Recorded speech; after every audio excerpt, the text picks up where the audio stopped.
was in I was the candidate to beat. Up to 4 p.m. on that primary day, we are leading by 80% for the primaries. So when we all got seated in the hall, lowered our arms and waited for the process to just be a formality and for us to be announced a winner, we didn't know they had smuggled in over 30 people from behind. If you recall, the chairman... Not party members? No. If you recall that the chairman of the committee, he did his own accreditation by himself. He didn't allow anybody to do. And they'll recall he said they had 216 people. And at the end of the day, 200 people were counted, voted, when nobody came in and nobody went out.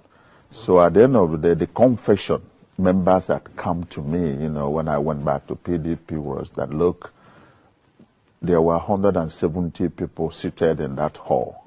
Not 200. Not 216. And not 200. And not even 200, 170 people.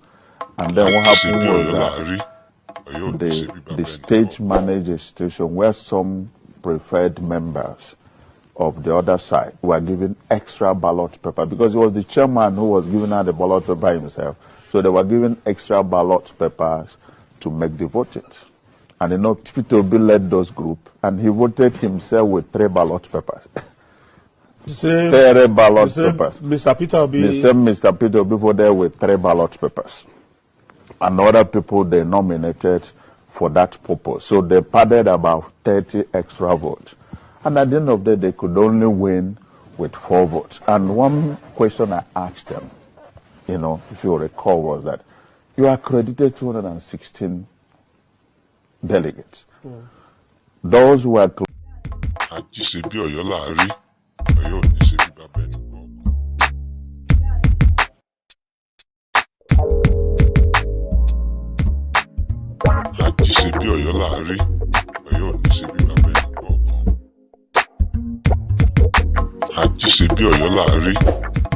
ṣe bí bàbá ẹnì kọ̀ọ̀kan.